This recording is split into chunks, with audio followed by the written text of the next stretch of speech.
El rotundo giro a la derecha de Brasil es el tema no solamente de hoy día, sino que es el tema que seguramente nos va a tener conversando durante las próximas semanas, por lo menos hasta que tenga lugar la segunda vuelta entre los dos candidatos que llegan al balotaje, que son Haddad y Bolsonaro.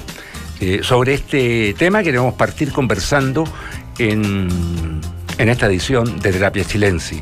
Lo vamos a hacer con Eduardo Sepúlveda, que es director del Libro y a quien le doy la bienvenida. Bienvenido, Eduardo. Me acompaña Patricio Fernández. Bienvenido, Pato. Buenas tardes. Muy buenas tardes. Bueno, se sabía en función de las encuestas que Bolsonaro estaba punteando, pero lo que no se sabía eran las proporciones de esta victoria que lo deja a 4 puntos de la mayoría absoluta en Brasil. Es obvio que mientras esos 4 puntos no los tenga y mientras no se celebre la segunda vuelta, su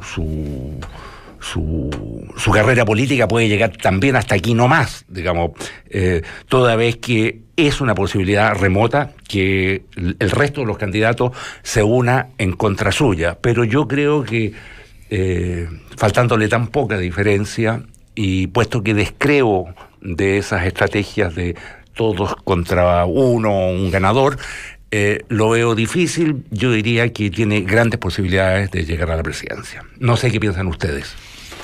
No, yo estoy de acuerdo con que hay un factor sorpresa. Claro que iba liderando en las encuestas, pero a mí la semana pasada justo me tocó estar en un encuentro donde habían periodistas brasileros. Todos apostaban porque él iba a llegar primero, pero nadie apostó con que podía ganar en primera vuelta. Sí hubo un momento el domingo, ¿no?, en el conteo en que estuvo en el margen de error de ganar en primera vuelta, y eso habría sido realmente una cuestión bien sorprendente. Y ahí el primer dato que uno puede anotar es que hay una especie de voto de castigo para los candidatos de derecha en la encuesta. O sea, si uno mira en general, hay una especie de voto silencioso que finalmente se expresa en la urna el día de la elección, ¿no? Pero que no lo marca en la encuesta, y un dato que hay que tener en consideración. O sea, hay un cierto margen allí de gente desde el centro a la derecha que por alguna razón no está dispuesta a decir cómo va a comportarse en el momento de la elección. Ahora, es raro lo que ocurrió, digamos, en un contexto político como el brasileño, donde la derecha, yo no soy especialista ni mucho menos, pero donde la derecha yo tengo la impresión que siempre ha estado muy subestimada. La derecha siempre está confundida en partidos socialdemócratas, o sea, se atrinchera en posiciones que no son las suyas, no son de derecha frontal. Existen pocos partidos que se asuman frontalmente como derechistas, y en este sentido la apuesta de Bolsonaro es una apuesta, novedosa, nos guste o no nos guste, una apuesta muy novedosa y muy nueva. Ahora, novedosa y nueva. Novedosa, pero ya no tanto hoy día en el mundo, digamos, ¿eh? O sea, uno empieza a ver, y yo creo que ahí pasa algo que no deja de ser curioso, que más allá de las características particulares de cada país, se empiezan a ver ciertas tendencias que atraviesan muy rápido las fronteras y que debe tener que ver también con una nueva manera de relacionarse la ciudadanía. Yo creo que con las transformaciones tecnológicas, con la desaparición o el debilitamiento de los partidos y los grupos intermedios y esta relación más directa entre los candidatos y la población, pero uno podría decir que de Trump a Bolsonaro, pasando por lo que hemos visto en la mitad de Europa con Italia, en Italia, en Suecia en la última elección, que no llegaron al poder pero avanzaron de manera bien impresionante, se empieza a configurar, digamos, un universo que ya no es una amenaza lejana, que ya no se puede decir que es una rareza, ni el día de mañana los chilenos nos vamos a tener que dar por muy impresionados cuando veamos que José Antonio Kast tiene presencia significativa. Estamos avisados, digamos. Ahora, va costando allanarse a esto, porque Bolsonaro hace un mes atrás era la segunda preferencia en las encuestas, pero nadie decía que iba a ganar. todo el mundo te contestaba en segunda vuelta, pierde, claro. Esta cosa cambia, etcétera. Yo creo que un brinco muy importante fue cuando lo acuchillaron, ¿eh? Sí, sin duda. Yo creo que ese fue como un... Eso sin duda. Sí. Pero estamos ante un asunto que más allá de la... Y yo creo que hay que perder la ingenuidad en eso, que más allá de las características particulares... No sé si el fenómeno Trump, oye, es asimilable a esto, ¿eh? Yo creo que el triunfo de Bolsonaro yo lo atribuyo, lo asocio más bien a un fastidio muy transversal, muy generalizado con el tema de la corrupción. Voto castigo, dice. Claro, más yo creo que él lo ha capitalizado, bueno, extraordinariamente bien. Pero... yo creo que más que la corrupción incluso, o tanto como la corrupción, es la inseguridad, que es un tema que en Brasil fuerte es en Brasil, muy, claro. muy grande. Y ahí el apuñalamiento que dices tú es como una metáfora perfecta. O sea, un tipo que lo apuñalan a él va a entender lo que es ser apuñalado. En Brasil mueren por delitos corrientes en las calles o de distintos tipos más de 60.000 personas al año. Son sobre 150 muertes diarias. Claro. Por crímenes, sí. Las cifras son muy duras, son gigantescas. Son duras. Entiendo que entre las 20 ciudades más violentas del mundo, grandes ciudades más violentas del mundo, hay 7 que son de Brasil. Es de los países más inseguros del mundo. Y este es un hombre exmilitar, mano dura, ¿no? Que se arme propuestas de él, digamos, armar a la población, reponer la pena de muerte. Claro. Que haya menos sanciones y menos supervisión de las violencias de las policías. Claro. Explícitamente. Sí. ¿no? O sea, no es... No, sí. O al borde de la apología de la tortura, digamos. O sea, claro, ese es el nivel. En la directa apología de las dictaduras. Claro. Sin vergüenza. Sí. Bueno, y a la población le gusta. Es que ahí es donde hay un dato, porque... si tú miras las encuestas en general respecto de la posición de las personas respecto de las dictaduras, fíjate que es bien curioso cómo ha ido cambiando y se ha ido moviendo, y la gente hoy día pareciera que le da un poco lo mismo el régimen político o el sistema político, como siempre que te resuelvan los problemas más angustiantes que tú tienes, digamos. Y ahí entonces donde... Pero tú lo dices eso a partir de qué, a partir de alguna encuesta, lo dices a partir hay una encuesta reciente que te la puedo buscar ahora, que la leí esta mañana, de lunes, diciendo que efectivamente el apego de la gente hacia la democracia se ha ido dibujando, claro, porque hay personajes como estos. O sea, mira, y hay una conexión bien curiosa. Si Trump, lo acabamos de hacer, a ver, podemos hacer Trump junto en el mismo saco con Bolsonaro, con Cinque Stelle en Italia, con los movimientos ultra, con el Brexit. Hay gente que conecta el Brexit. Tienen algo de outsider, tienen algo de ¿sí o no? alguna cuenta pendiente con las élites y con el establishment, ¿no es cierto? Y personajes como que no coinciden tanto con la carrera política tradicional, son seres en todos esos lugares se han desplomado los partidos tradicionales, en los mismos momentos en que emergen estos tipos, hay una institucionalidad tradicional, larga, que se ve. Trump era eso también, era hablar contra Washington. Era mucho. Contra ese establishment. Bolsonaro encarna, yo creo que esa es como una línea... bastante. Yo creo que tan importante como el triunfo de Bolsonaro, como la arrancada de tarros que se ha pegado, digamos, es el hundimiento del Partido Socialdemócrata brasileño, que a mí me extraña mucho más que las derrotas que puede haber experimentado el Partido de los Trabajadores, el PT. El partido de Cardoso, que era un partido, es un partido que es un partido grande y un partido que ha sido protagonista de los últimos 30, 40 años de la historia política del Brasil, y que, era un partido de espaldas muy ancha y que hoy día ha quedado reducido al 4, al 5% de los votos. Yo conecto ese resultado, digamos, con los malos vientos que están soplando sobre la socialdemocracia en el mundo. O sea, es imposible no conectarlo. Y es obvio que ese sector político, digamos, a ver, va a tener que poner las barbas en remojo, va a tener que hacer su autocrítica, va a tener que hacer su reflexión, porque los tiempos que vienen parecen no ser muy receptivos a sus banderas y a su mensaje.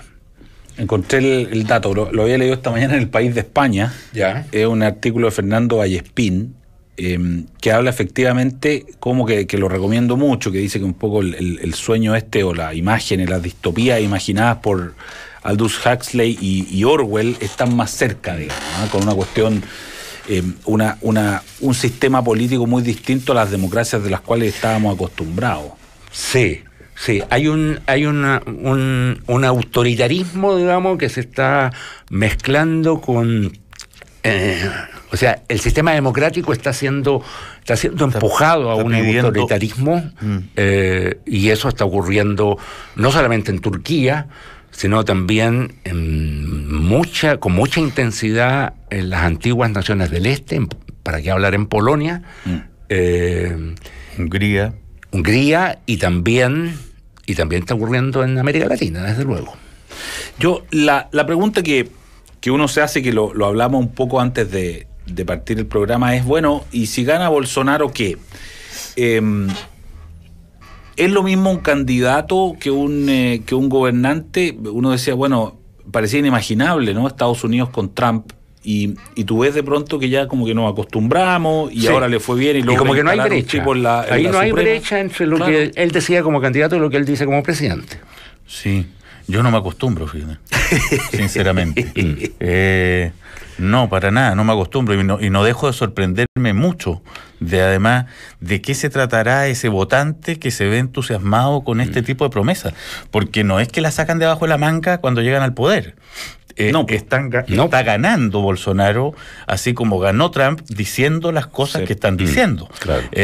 No es que de repente nos sorprendimos y descubrimos a alguien que despreciaba la igualdad entre hombres y mujeres. No. Quizás un poco la política de antes. Bolsonaro está diciendo que las mujeres hay que pagarles menos que a los hombres, porque tienen la maternidad de por medio. Esto está explicitado. Claro. Bolsonaro... En ese sentido hay menos trampa, si tú quieres. Claro. Por supuesto, por eso para mí la pregunta es de qué se trata, de qué se tratan estas nuevas mayorías. Esa es la cosa que a mí me inquieta. No es ya solo lo que dice esta gente, sino esos mundos que parece que no conocemos bien, o que no conocemos para nada. ¿Con qué temores están viviendo? ¿Con qué aspiraciones están viviendo? O más que una adhesión a algo, es un rechazo a algo simplemente, a lo políticamente correcto. O sea, Pato, estás descubriendo que la voz del pueblo no necesariamente es la voz de Dios. Ni la mía, parece. No, es que pienso, yo creo que a lo mejor lo que estamos hablando es que está irrumpiendo también de alguna manera un nuevo cuerpo social, o sea, una nueva clase. La voz del pueblo antes era identificable y se supone que la representaban los partidos de izquierda, y eso fue así. O sea, los partidos eran partidos de clase y representaban de alguna manera, eran voceros de una clase que se organizaba de distintas maneras. Claro, básicamente el sindicato. Hoy día... La analogía más concreta es Brasil, precisamente, lo que dices tú, o sea, el Partido de los Trabajadores, el Partido Obrero, partido izquierda. Que no es la base votante de Bolsonaro, ¿eh? Es mucho más las clases medias y medias altas, claro. Más ilustradas. Sí. Pero eso parece que se acaba. Más culta. Es la clase media. Es la clase media. Clase media. Claro, esa es la clase media emergente, digamos. Que viene rarísima. Viene rara. Ahora, viene rara. Claro, a lo que sí hay que tener ojo es que después de la elección de Trump hubo una especie de estigmatización de que el elector de Trump era el redneck, ¿no? El gringo, sí, qué sé yo, blanco, inculto, ignorante y una serie de cosas, ¿no? Hoy día en Brasil yo no sé si uno podrá estigmatizar tan fácil al elector de Bolsonaro, y no sé por si eso Brexit se puede hacer lo mismo. Por eso yo encuentro que el fenómeno Trump es distinto. Es distinto de Bolsonaro, porque, a Trump lo eligió la parte probablemente menos sofisticada, menos educada, menos ilustrada del electorado norteamericano.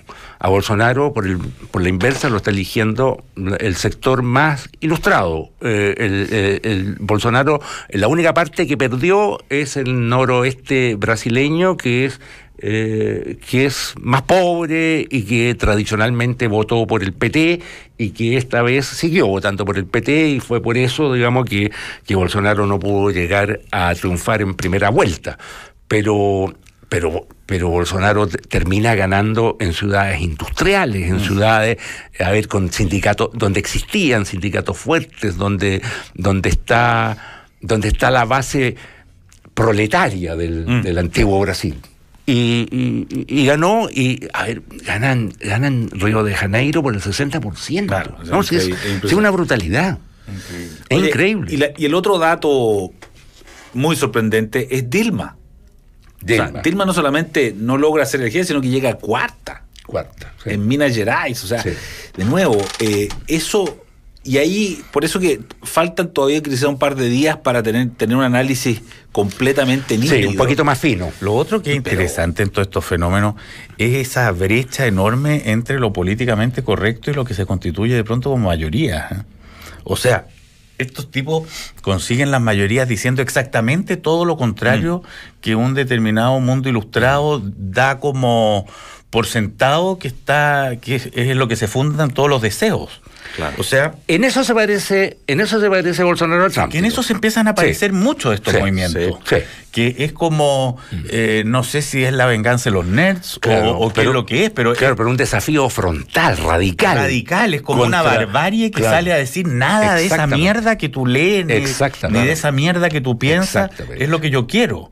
Quiero todo lo contrario, quiero destruir ese paraíso virtuoso de saber y bondad. No sé, es rarísimo. Claro, es como una pateadura a la élite, digamos, entendiendo la élite como no solamente el poderoso de derecha, que es el que en los cuentos de hadas, ¿no?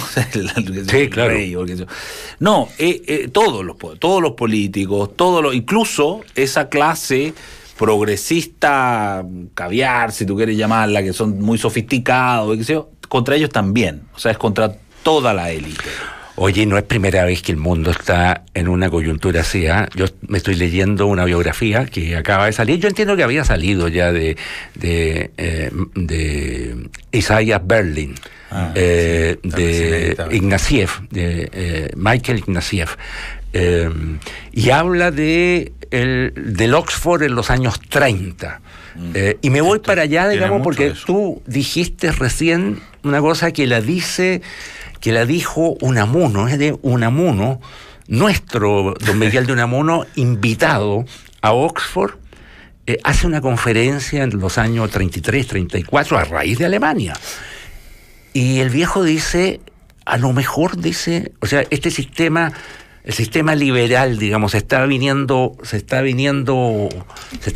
abajo, se está cayendo a pedazos a ojos vistas. Y a lo mejor dice una frase que es monstruosa, dice, a lo mejor lo que se necesita es una nueva barbarie para purificar, para purgar este sistema político. Desde luego, cuando lo escuchó Isaiah Berlin, lo consideró la estupidez más grande. La estupidez más grande porque, claro, él defendía, él creía en una democracia liberal y una democracia liberal por definición está reñida con las nuevas, las antiguas y las futuras barbaries, con todas las barbaries, digo. Mira, me quedo dando vueltas. Quizás tenía que venir de una España católica y creyente en los misterios, porque lo que sí puede haber acá es como un recordatorio a un mundo, decirle que hay otro. Que no todo es como no todo funciona como tú crees, claro, no todo está regido por las reglas de la cordura, claro, y por tu tribu hay otras tribus y enerva y de tu tribu enerva todo a esa otra tribu, lo enerva su compostura, lo enerva su bien pensar, su corrección, su reconocimiento entre ellos de que la virtud está ahí. Yo creo que eso debe dar mucha rabia. Pero eso es muy interesante. Sí. Yo creo que ahí sí, ahí está, ¿no? O sea, esto es un rechazo a alguien, por un lado, a un grupo. Pero sale a marchar, fíjate que recién, cuando 5 días atrás salieron a marchar las mujeres por Brasil, en marchas multitudinarias. Y en esas marchas que ya parece que nos tenemos que ir acostumbrando a eso, ¿eh? En cuanto sale a marchar, en cuanto tú ves una multitud virtuosa, parece que está derrotada esa virtud. Fíjate. No sé cómo aparece el fantasma del rechazo por el lado. Claro, porque probablemente hay un grupo de gente que eso tampoco lo representa. Dice, yo no marcho, yo no iría a marchar, y ve que todas a lo mejor son instrumentalizaciones de grupos que usan eso como un método de expresión que otras personas rechazan, que están en su casa y que... Por un lado eso, y por otro, fíjate que un tuit de ayer me llamó la atención de un brasilero, fíjate que no lo pude rastrear de vuelta, que decía que Brasil estaba como eligiendo un Pinochet sin golpe.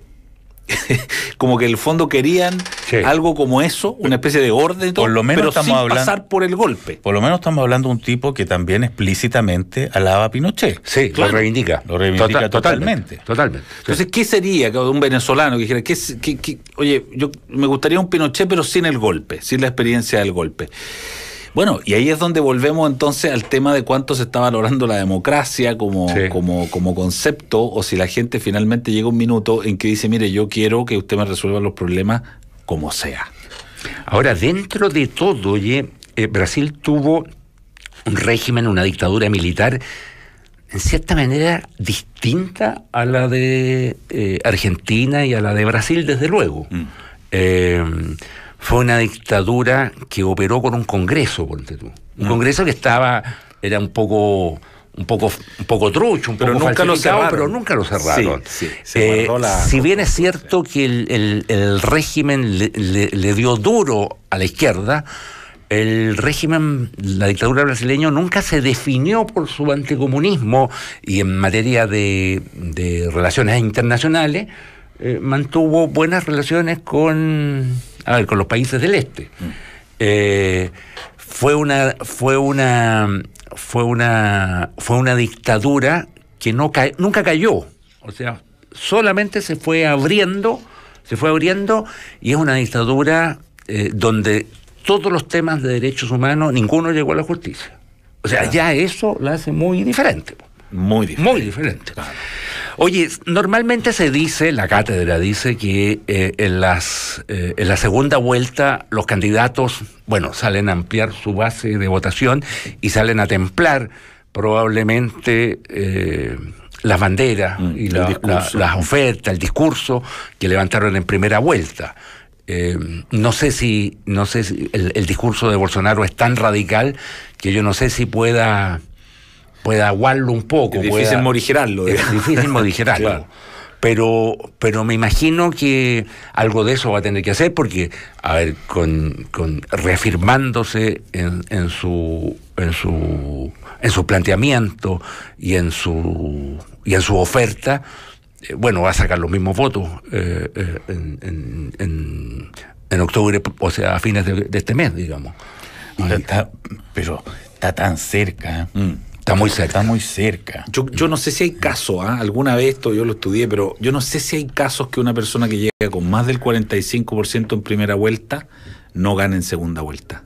Habría que mirarlo, pero es muy difícil. Yo creo que esto va a invitar esta cosa, o debiera invitar en la política como también a ciertos reordenamientos. Estoy pensando incluso en Chile, en América Latina, en el sentido de qué cosas hoy día son prioritarias de proteger para un determinado sector político, que a lo mejor también se empieza a confundir. ¿Qué quiero para ser más explícito? Hoy día a lo mejor esperaría yo que hubiera una izquierda que ya su pelea no es ganarle en el detalle a otro sector de la izquierda o considerar que toda la derecha es igual, por ejemplo. Puede empezar a producirse como perfilamiento, pienso en Chile, no sé, por lo menos de Evópoli hasta, qué sé yo, hasta buena parte, hasta sectores del Frente Amplio que digan, mira, estamos de acuerdo en que aquí hay determinadas cosas que nos diferencian más radicalmente de los otros que las que estamos acostumbrados a ver como las grandes diferencias, porque yo creo que estoy pensando en esos mismos años 30 que tú estás diciendo, Héctor, o sea, aquí yo empiezo a ver el deseo, o me gustaría ver algo así como un frente antifascista, Sí. que en este caso no se llamará, encontrará un nombre, no sé cuál es, pero así como en determinados momentos existieron los frentes antifascistas, acá tiene que haber grupos o mundos políticos que se escandalizan ante algunas de estas cosas. Yo me sentiría parte de ese conglomerado, y ya no es capitalismo-socialismo. Yo no sé si es formable. Yo creo que precisamente este fenómeno que vemos en Brasil, eso es como gente que no se definiría como antifascista, digamos, Sí, por eso profascista. Estaba usada esa categoría porque existió. Claro, eso fue lo que ordenó. Eso fue lo que ordenó. En los años 30. Claro. En los años 30. Pero lo que verdaderamente ordenó, y es triste decirlo, Pato, lo que verdaderamente ordenó el panorama político europeo fue la guerra. La guerra. Claro. La barbarie que tuvo, Claro, decíamos. fue la guerra. Claro. Fue la guerra, y después de la guerra, digamos, es que retorna una confianza en el sistema democrático, en los mecanismos de la democracia liberal, etcétera, etcétera, pero fue necesario pasar por por esa masacre. Sí. Y ahí es donde parece haber un ciclo que se está terminando, ojo. Ahí parece haber un ciclo que se Claro, está terminando. y lo que pasa es que cambia tanto porque toda la disrupción tecnológica actual y esto que la gente se empieza a atomizar, ya armar esto que decía Pato, armar de grandes coaliciones con ciertas verdades comunes que nos aunan, eso es lo que parece estar en crisis hoy día, lo que los gringos llaman los single issue groups, o sea, Sí. gente que defiende una cosa muy específica, y está todo muy atomizado, y de pronto todo ello, ante una elección general, de manera inesperada, se unen, pero no Sí. se unen en la urna, no se unen antes. Sí. De pronto se encuentran con que todos, fíjate que votamos de la misma manera, pero estas grandes coaliciones con verdades comunes, como digo yo, no sé si es tan fácil construirla hoy día. Y si logras construirla, la logras construir por poco tiempo y como tú dices, respecto de una causa muy específica. Pasado eso, esa convergencia se pierde. Monitorea tus inversiones cuando y donde quieras a través de la aplicación Mi Inversión. Descárgala en las tiendas oficiales de App Store y Google Play. Banchile Inversiones, soluciones digitales para optimizar tu tiempo. No se vaya de nuestra sintonía porque a continuación viene información privilegiada al cierre y luego sintonía crónica junto a Bárbara Espejo y Sergio Fortuño aquí en Radio Duna. Tenemos que agradecer la participación del periodista Eduardo Sepúlveda, director del Líbero, y de don Patricio Fernández, presidente, yo creo, de Clínico, ¿no? Presidente y líder gran espiritual, camarlengo. autoridad republicana. Ya. Nos vemos mañana, nos encontramos mañana. Muchas gracias por su sintonía. Muy buenas noches. Muchas gracias. Chao.